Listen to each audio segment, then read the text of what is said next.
Welcome to the Boss Lady Talk Show here on Digital Media. I am Halimatu Sise, and today I have a guest who was studying in the UK as a Chevening Scholar. Hello, Aminata. Welcome to the show. Hi, Halimatu. Thank you. It's nice being on the show today. Welcome, Aminata. Tell me about yourself. Thank you very much for that question, and thank you for also recognizing my work and wanting to have me on this show to share my experience and also my work. My name is Aminata Jaiteh. I was a Chevening Scholar, now an alumni. I work for a women-led organization called the Girls Agenda. And I've been into activism, especially in civic engagement space for 8 years now, and my work revolves around advocacy, around ending harmful traditional practices, but also ending female genital mutilation, child marriage, sexual and gender-based violence. I am into girls leadership and also empowering young women to take part in active leadership positions or active leadership roles in our communities. I work with a range of stakeholders, including the Minister of Gender through my organization, and also youth-led organizations. We have a lot of partnership with youth-led organizations.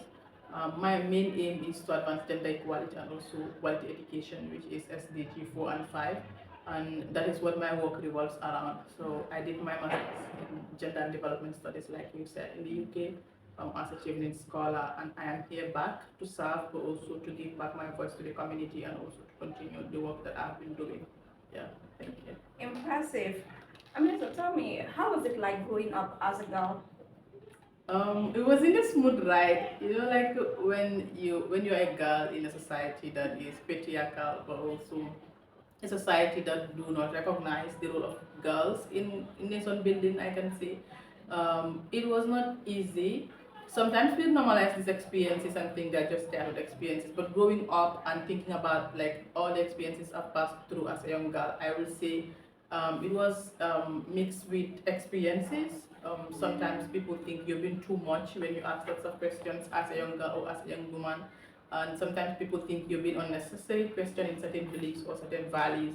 But for me, it's about recognizing that I have a role in my community and knowing fully well why my voice matters in the society that I come from. So navigating all of those experiences, having to deal with lots of patriarchal beliefs with people, especially people not wanting you to reach a certain level, that is something that I think people need to put attention to, because, like I said, sometimes these are things that we normalize in our experiences as young girls growing up, but later in life we realize that it wasn't at all a smooth journey. But having to navigate through societal beliefs, having to navigate through patriarchy and also power imbalance in realizing or getting out from that space would be something that I've actually gone through. Talking about patriarchal beliefs and norms in our society, was there any time where someone has to tell you, no, this is something you are not going to do because you are a girl? Yeah, that happens quite a lot of times, and like you think it's normal because you want to believe that okay, people have a say in your life because when you're young, you cannot decide on a lot of things. Yeah. So I remember when I was growing up, like everybody in my family wanted me to do arts because people think okay, I was talking too much. Okay, that was something I was passionate about. But let's say moving on to university, I wanted to study political science, and my mom or my family was like, "Oh no, you cannot study political science because you're going to be too vocal, and it's going to be too risky for you as a young woman. It's going to be too dangerous for you to read political science." And at some point, it was like journalism, and everybody was like, "No, you're gonna do journalism because, political is okay, and your life is at risk." So people justify those reasons based on the fact that you're a young woman. So they think it's too unsafe for you, or you're not supposed to do that because they don't want you to go through certain experiences. So a lot of times people think you're not supposed to do a certain experience or a certain thing because you are a young woman and you're not supposed to be too vocal or you're not supposed to be too expressive. And reflecting back, I wouldn't say I regretted my choices, but I believe I didn't have enough time to be given my own right to decide on what I wanted to do. It was all about people deciding on what they wanted you to do because they believe that, okay, as a young woman, you have to be restricted in a certain space. You don't have to get into certain activities, or you don't have to get into certain events or opportunities because you are a woman. That is not meant for you as a young woman. So these are things that I believe like it resonates with a lot of experiences for young women in our communities, that they're not given enough spaces to actually be what they want to be. They're not given enough opportunities to actually thrive on their own by being guided actually. But we are born, or we grow up in an environment where rules are laid for us. Okay, this is an option, this is the option you have, and this is the path that you have to follow because the rules have already been set for you. And I think this is something very unfair, especially when it comes to dealing with women and our male counterparts, right? I didn't experience son-daughter privilege in my family because my mom has more of daughters than sons in my family. I have only two brothers, my youngest brother and my elder brother. But a lot of times people come from families where people have to choose in between the sons and the daughters in terms of investment, in terms of giving opportunities to the son as opposed to the daughter. So a lot of people go through this, and at the end of the day, you just find yourself being in a space and being what your family or your people want you to be, as opposed to being given the opportunities to be yourself. Growing up, we draw inspirations from someone or something to get to where we are. So I would like to know who or what inspired you to take the path you have taken so far. Okay, thank you very much. Growing up, I've seen a lot of people that I drew inspiration from. First is my mom, because she works so extremely hard, and my dad also, especially because my dad didn't go to school, but he's a firm believer of women empowerment. He's a firm believer of girls finding their own spaces, you know, and just being in a society where you have to be appreciated, right? So for me, it was like my dad who always believed in me, who always wanted me to be what I wanted to be, So that force is something that deeply resonates with my experience, or with the work that I do as of today. But later in life, moving forward, especially at university, I drew inspiration from the work of Mrs. Saho, Matida, the Girls Agenda here, because I knew about the Girls Agenda online. So when I was going to school, I saw the work of the Girls Agenda, and I thought this is something that is really important, and it's a worthy cause. And it has been something that has been one of my biggest achievements in life, because I believe that if you have someone that you look up to and this person believes that they want you to be better than them, it's not always easy to find that in our spaces now. So you come across somebody, they know you believe in them, but they invest their time into so much into you that you realize they even want you to be better than who they are. So for me, this has been one of the biggest things that actually that actually moved me to where I am today. And it has not been easy. I wouldn't say like looking up to these people has been easy. For example, if you know Umi, you know she's very tough. Like this person mentors you. She has high expectations. And for me, having to get into that space, it's uncomfortable because that's not something I'm used to. So it's so uncomfortable. And at some point, like I wanted to give up, and I was like, she's been too much. This old woman is just too much. But you realize that whatever they're doing is to your best interest, right? So for me, it's the whole Girls Agenda team having to come on board. You have the mentors, you have Umi, Matida, Aida, Mariam, and the list goes on. You have Sariba. So for me, these are young women that they find pleasure in seeing you excel. They are always at the background, but putting a lot of force on you, and they celebrate their success from who you are. And also another factor that has actually motivated me to be in the civic engagement space, especially in the field of gender equality, is my lived experience of escaping child marriage at 17 years. So when I was in 2015, I nearly escaped child marriage from a family arrangement with a cousin that actually wanted me to marry him, and I was 17. So for me, it's about being able to escape that situation, but also standing for the voices of people who might not be able to have the opportunity to escape that situation. Some people are married off at a young age. It's not because they want to, it's because they're not able to stand up for themselves at some point, to speak up, to actually say, this is not what I want for myself. To challenge those stereotypes, to challenge those existing family beliefs that are not supposed to be. So escaping that experience with support of my family, especially my sisters, actually drove my inspiration more. And I was like, what if there's another girl who is as bright or brighter than me, who becomes a victim of this situation, and they're not able to get out of that situation. Yeah, so in your experience, in your case, um, would you say that there is a need for one to have a strong support system when it comes to fighting against child marriage? Definitely. Having a strong support system for me, I think it's what actually worked out for me. First, I knew what I wanted, but it's not only about knowing what you want, but you have to know how to fight against that, right? Or to how to fight for that. Sorry. So having a strong support system absolutely is the deal, because it's one thing to know what you want, but it's another thing to get people believing in you and joining you to actually support what you want, right? So having a strong support system for me actually is my biggest flex, and I think it's something that is absolutely very, very necessary for people to escape child marriage or for people to fight against child marriage. Would you say that you would be where you are today if you had Been married, yes, maybe. if you had been married No. at the age of 17? No, like I always talk about this thing. So for me, when I talk about child marriage, I did a video with the girls agenda. I talk about the positives of not being married as a child.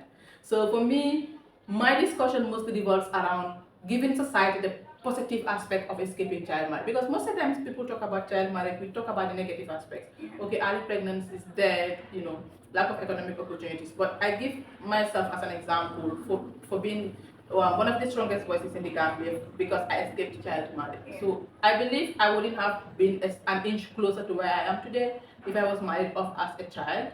And I gave lots of inspirational statements or speeches to parents and families to say, look, if you don't marry your daughter at this age, she could become a university graduate, she can be somebody who she wants to be, she can travel around the world, yeah. she can take care of your family needs, and she can have a voice. Yeah. So for me, I represent the positive version of not being married as a child. Yeah. So let's talk about female genital mutilation. As an advocate of sexual and reproductive health and rights, did you undergo FGM? Yes, I went to FGM. How was the experience like? The experience of FGM, it's never pleasurable. Because I believe that first thing is it's against our fundamental human rights. It's a violation of our fundamental human rights. And the worst thing is having to undergo FGM and remembering your experience. Some people will undergo when they're very young and they cannot say much about it. For me, it's different. I went through FGM when I was like 9, maybe 10. I could fully remember my experience. And I always say this, the whole situation or the whole process of undergoing FGM, it's traumatic. Because the moment you start thinking about what happened in the past, how the process has been done, all of the harmful things that have been meted on you, like you start having flashbacks, so it makes you or gets you emotional. So for me, FGM it's harmful. I didn't have a positive experience about FGM. My sister, my eldest sister, we went through the same experience around the same time, and she nearly died because she was continuously bleeding, and because it was so extremely hot that the situation was almost nearly aggravating. So there is lots of blood, infections. I had infections, healing took a lot of time because of the whole experience or how the process was being done. So for me, FGM, it's never justifiable. And for me, I don't think FGM is something that should continue. It's a violation of our fundamental human rights. It should stop. We have the law with all the brouhaha that happened with the law being repealed and all that. And finally, the law is maintained. But activists will tell you that the law is not enough. How do you think activists and stakeholders in FGM should strategize to change the perception of the people? Thank you very much. This is a generational issue, and change obviously takes a lot of time. In terms of strategizing, I think we have to build a lot of partnerships, maintaining relationships, but also lobbying more. We have to know what we want, and we have to know how to get it. We saw the FGM brouhaha, like we said, have it all turned out, and the pushing and pulling doesn't solve anything. I know it's okay for us to demand, we have to demand, this is our right, we have to demand, but I think it's okay, we have to be more partnership oriented and also building stronger relationships or stronger forces at the grassroots or at the community level. And it's not only the people that practice FGM, but the people who preach for the practice, like the religious scholars. People believe so much in the power of religious scholars, and people believe in what they say. I think there is a lot of need for partnership and strengthening the capacity of religious scholars at the grassroots or at the community level to have lots of conversations around how FGM is harmful. The other thing is also about survivors bringing up their stories and people believing in survival stories. You know, if somebody says they've gone through this practice and this is what it has done, who are you to say it's not true? It is not in your place to judge the person. We have to be more listening, we have to be more empathetic, we have to be more keen in understanding people's experiences. And most of the times governments can be judgmental, you know, and we can be so emotionally attached to people. Because I know you, we are friends or we are family, you say it's right, I feel shy to say, oh no, I cannot say it's wrong because my family member or my elder sister says it's wrong. So we have to be more empathetic, we have to be more open-minded, and we have to be more conversational. You've been in the UK for quite some time. Yeah. As a Chevening Scholar. Would you mind sharing your experience with us? Yeah, so I've been in the UK as a Chevening Scholar 2023. I was funded together with four other young amazing Gambians to go to the UK and study. And I read Gender and Development at the University of Sussex. My UK experience has been absolutely amazing. I wouldn't say it was all nice because having to do a master's degree in 1 year is crazy. Like at some point you break down, you cry, you know, you get emotional, and it can be lonely also. So I think it's a mix of experiences. I enjoyed the UK, but I also went through the tough times of academic journey. I lost two of my assignments the night before submission, so I cried. So it was a whole lot of experience. But I mean, that's the beauty of traveling around, and that's the beauty of going to a different place and leaving your comfort zone. I absolutely enjoyed my feminist conversations with my friends. I enjoyed traveling around the UK. You know, I gave myself the time also to explore the UK. So for me, it was a good experience. I built new relationships. I built more partnerships. I met new people. I expanded my work, especially from the Girls Agenda. I spoke to people about the work that I do in the Gambia, and some of those networks are still active. Some of them, there is a UK-based organization that trained me like forward in the Gambia before. When I went to the UK, I expanded my partnership with them, and I actually did some work for them. And at the University of Sussex also, I did some work at the Students' Union. So it has been a lot of experience, but absolutely it has been so amazing. And having to go to the UK and study for a whole 1 year without having to think about money or bills or anything, it's something that is absolutely, absolutely amazing. And my deepest appreciation to the UK government for giving me that privilege to have that experience through the UK Embassy in Gambia. Would you recommend Chevening Scholarship to young ladies out there? Absolutely. Yeah, I've been talking to people, and since I was in the UK, I used to organize online sessions for applicants. I've reviewed so many essays for Gambian applicants and also applicants in other parts of the world.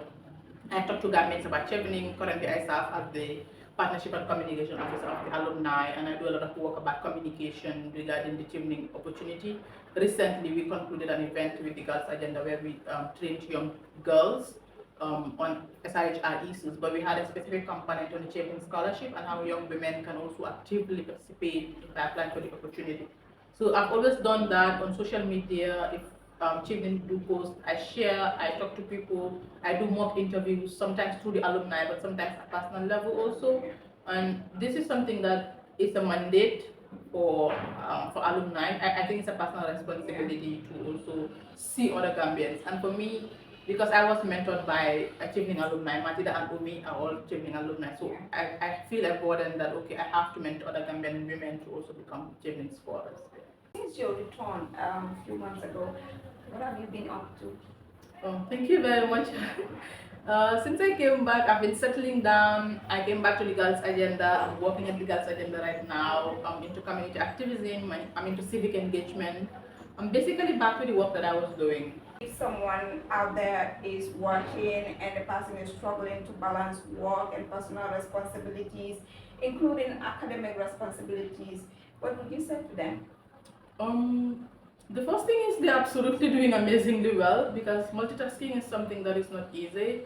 And people, especially in the Gambia, a lot of people go through that, especially women. And this is not something that we pay much attention to.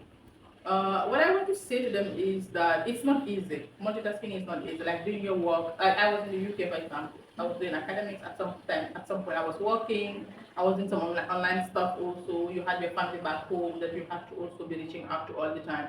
So for me, it's not only about being married or not. Multitasking happens every day in our lives, right? But for women, for people struggling, it's absolutely different. The burden is more on them. And I want to say to you that keep it up. It's not something that is easy. Few tips I will share is to have a prioritization, like know what actually is more pressing than the other thing that you want to do. The other thing is also having your task list. For example, in a day, I do that when I come to work. I have a sheet of paper and I'm like, okay, this is what I want to do. And when I'm done, I tick the boxes and say, I've done well today, I've not done well today. Okay, this is what I need to do next tomorrow. So if you have a list, or you have like a task list, you know, okay, this is what I want to do and this is what I'm going to do next. The other thing is also about giving yourself the break.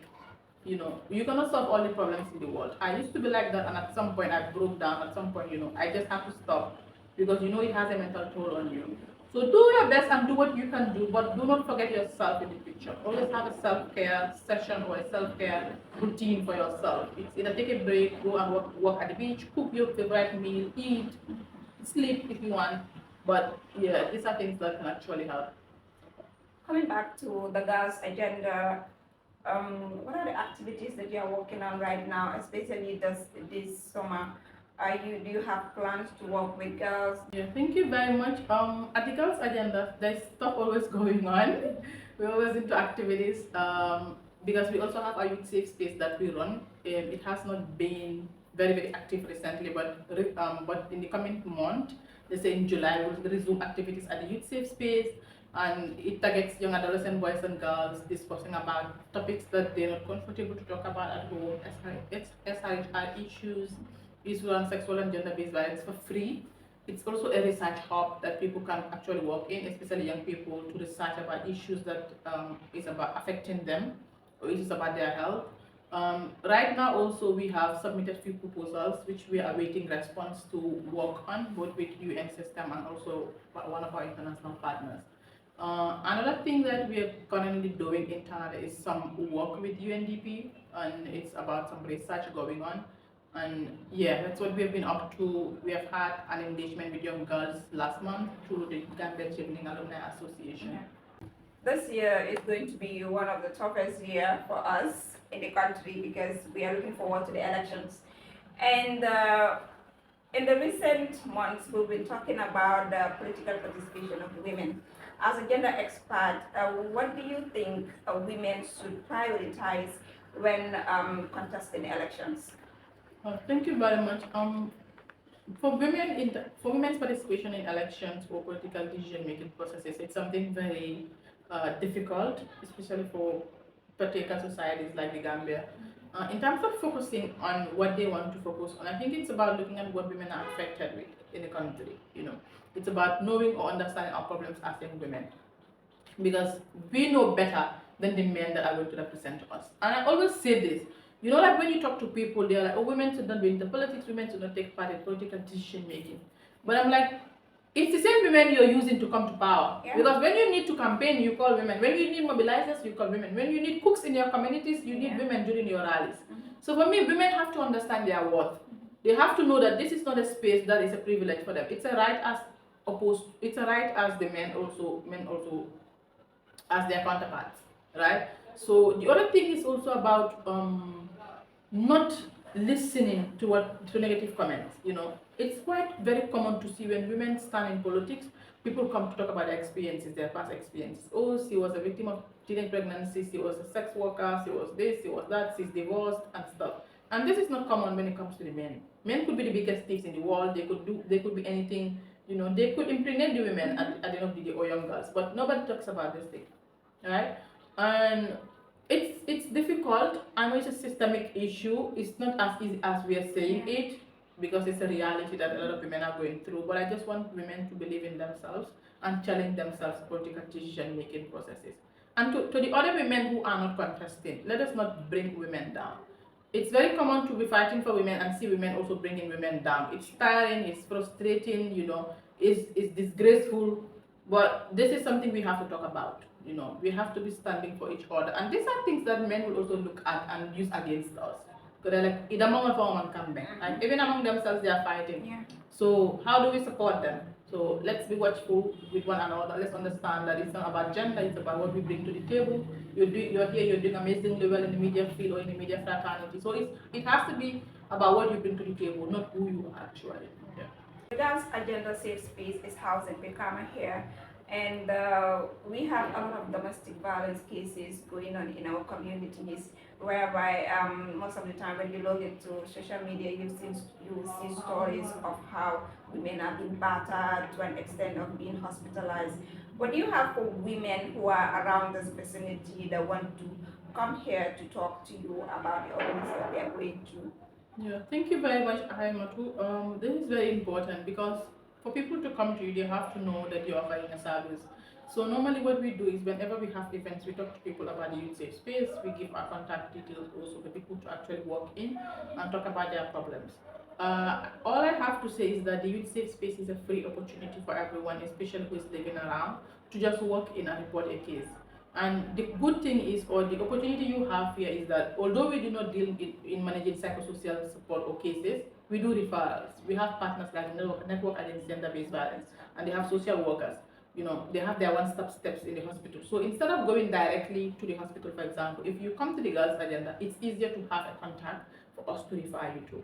Although it's difficult addressing such cases because I've had experiences dealing with a case or with lots of cases at the end of the day, people back out. There was a recent incident on social media. I wouldn't go much into detail because like it's a public forum, right? But there was a recent incident on social media like sometime last month or so. I was following up on the case. I reached out to the victim. I reached out to the girl. Because this is our responsibility also. But at some point, she blocked my number when I was following up on the case. We had a conversation. I spoke to her, and I was willing to support through the girls' agenda. But these are the difficulties. If somebody blocks your number, it means they don't need your service, and you don't know how to reach out to them again. But these are also intimidating tactics that perpetrators use on survivors. If they are willing to take up the case, they would use other intimidating tactics to deter them from moving forward Yeah. with the cases. Yeah. So in that case, what would you advise? That happens a lot of times, and sometimes it's even the family involved. Sometimes it's the police. So it's a whole lot of sections involved in it. Sometimes it's maybe the person's role is being compromised. Maybe this person has a boss, and the boss is like, okay, if you report me, I'm going to sack you, or you're going to lose your job, or your position in this particular opportunity. So what I have to say is that people need to come out and report. People need to come out and report. If you don't report, we cannot support you. But also, people intimidating survivors or victims should stop because it is not okay. It is very bad to make somebody go through an abuse and at the same time you're just trying to intimidate the person or abuse the person. Families also have to be supportive. You cannot do it alone. You spoke earlier about the support systems, right? Families have to be willing or openly okay to support victims in their families who want to report cases. Finally, what do you have for girls who are waiting for their results right now? This is summer, and then sometimes we have girls who return to school with pregnancies and other sexual and reproductive health complications. What advice do you have for them? My advice is now that you're waiting for your results, there's so much going on. There's so many activities you can enroll in. It's as simple as going online to do some IT classes. It's as simple as attending public events. People are doing so much right now, especially young women organizations. So for me, what I would say is, or what I would advise is for these young girls to be engaged. It's always going to be a regret if you mess up your life and at the end of the day you don't have anything to do. If a man messes up your life, their life goes on, but you're the one at the losing end. So young girls should always try to be productive as much as possible. It doesn't have to be being engaged or paying for a service. There are lots of simple things you can do. You can even organize events at the beach with your friends. Something to just make you busy. You can have learning sessions. You can have mentorships with people. You can be talking to people about stuff that you want to do. You can seek services or advice from young people or from young women. The other thing I want to say is families have to be watchful. I think our families are very flexible now in the days that nobody has anyone's time. Our parents are busy, our sisters are busy. Everybody is just busy. The only time you see is maybe early in the morning and at night. Everyone is going on their business. And at the end of the day, when you come back, you don't have a conversation. You don't even talk about what happened in the day. So families have to be very watchful. Our families have to be very supportive. Our families also have to be very okay to be talking to their girls. So when they are going through stuff or when they're going through something, they can be open about it. Yeah, and wishing them all the best as well in the exams. Thank you. This is all we have for you in this episode of the Boss Lady Talk Show. Thank you for watching.